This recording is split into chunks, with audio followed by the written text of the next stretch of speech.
Hey folks, I'm Mark Maron from the WTF podcast, and this episode is brought to you by Kleenex Ultra Soft Tissues, your ally to help tackle your allergy symptoms this season. I love the change of seasons, but nobody loves pollen and all those other things floating in the air that make you sneeze during this nice weather. Kleenex Ultra Soft Tissues are hypoallergenic and allergist approved, so fight back against watery eyes and runny noses without worrying about irritating your skin. For this allergy season, grab Kleenex and face allergies head on. On today's Smart 7, China denies attack on Ministry of Defense, Putin misses out on a presidential gift, and lots more. It's Wednesday, 8th of May. It's World Donkey Day, and happy birthday, David Attenborough. The Smart 7. It's news, but not the news.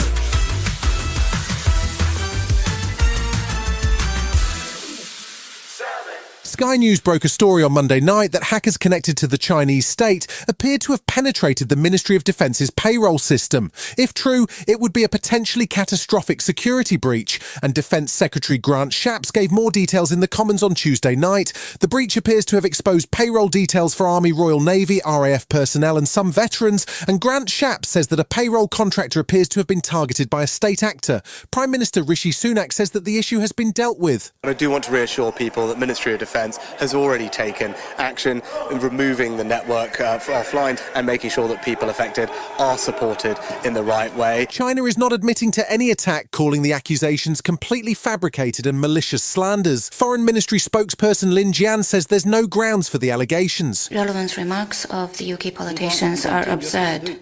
China firmly opposes and fights all forms of cyber attacks. We also firmly reject using the cybersecurity issue politically to smear and vilify other countries.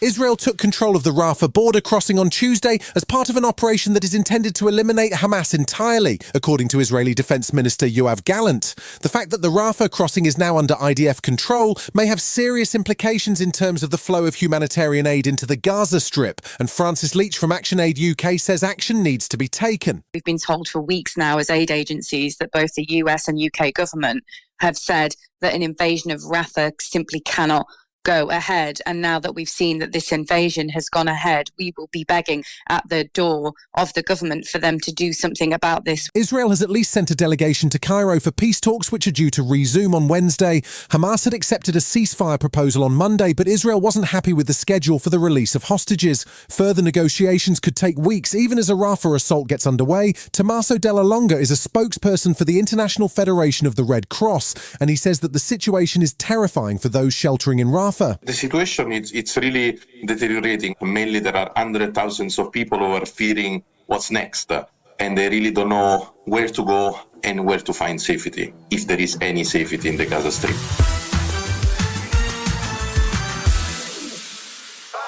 After the weekend's local elections, which saw the Tories take a beating in local councils, mayorships and a by-election, Labour are keen to press their advantage. Shadow Chancellor Rachel Reeves spoke at a City of London event on Tuesday, and to rub salt in Tory wounds, she was introduced by former Tory Minister Nick Bowles, who is now Team Labour. Reeves didn't hold back in her speech either, accusing the Tories of gaslighting voters on the economy and dismissing Rishi's notion of a general election leading to a hung parliament. Their plan is not working. We have not turned the corner. They've crashed the car and left it by the side of the road. But I know that we can do so much better.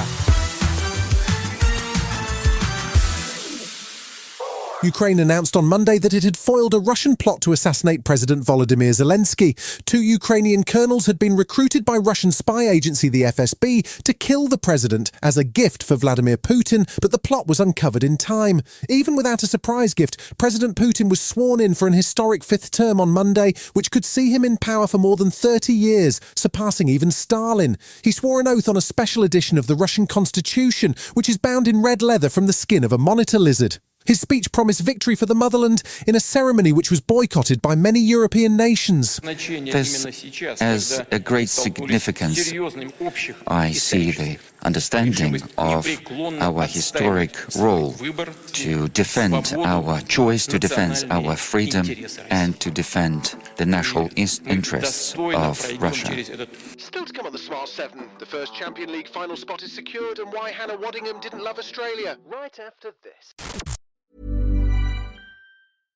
The mamas, bonus moms, office moms, moms of moms. This Mother's Day, give back to the ones that have given us so much.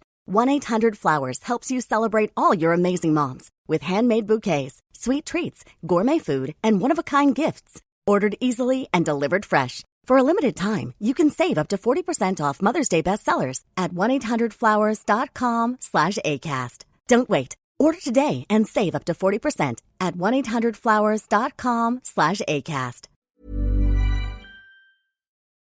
Welcome back.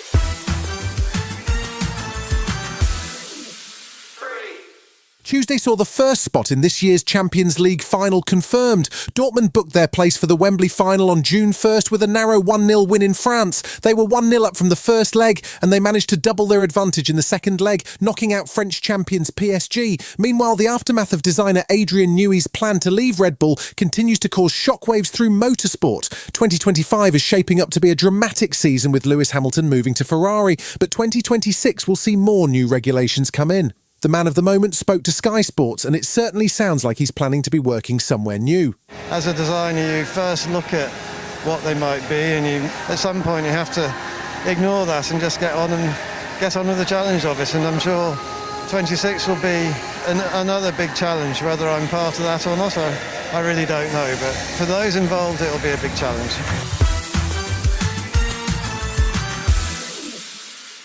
Hannah Waddingham is a one-woman phenomenon. She won an Emmy for her role in Ted Lasso. She's been a West End star and even co-hosted the Eurovision. Her latest gig is as an evil producer on new movie The Fall Guy, which stars Ryan Gosling and Emily Blunt. She popped up on The Tonight Show with Jimmy Fallon to tell the story of filming in Australia, and it sounded like it was a somewhat traumatic experience. I had to move out of one of the houses because I went to go for the handle, this is no word of a lie, the door handle, and a cockroach the size of my head went...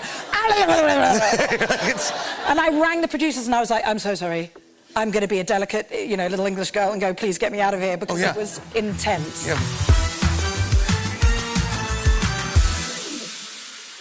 If you were casting a movie based on a true crime story, who would you pick for the lead roles? The Boneyard is a new thriller based on an unsolved serial killing known as the West Mesa Murders. And the stars? Mel Gibson and 50 Cent. It seems like an unlikely combination, but Mel plays an FBI agent on the trail of the serial killer, while 50 Cent, also known as Curtis Jackson, plays the local police chief. It's hitting cinemas on June 5th, and maybe, just maybe, it'll lead to some kind of Lethal Weapon reboot. No one can get through life without pain. My pain is deep, but it gives me purpose. We got a predator amongst us. The papers gave him a name. Bone collector. You've been listening to the Smart 7. We'll be back tomorrow at 7 a.m. Hit that follow button and have a great day. Give us 7 minutes, we'll give you the world. If there's one thing that my family and friends know me for, it's being an amazing gift giver. I owe it all to Celebrations Passport from 1-800-Flowers.com, my one-stop shopping site that has amazing gifts for every occasion. With Celebrations Passport, I get free shipping on thousands of amazing gifts. And the more gifts I give, the more perks and rewards I earn. To learn more and take your gift giving to the next level, visit 1-800-Flowers.com/ACAST. That's 1-800-Flowers.com/ACAST.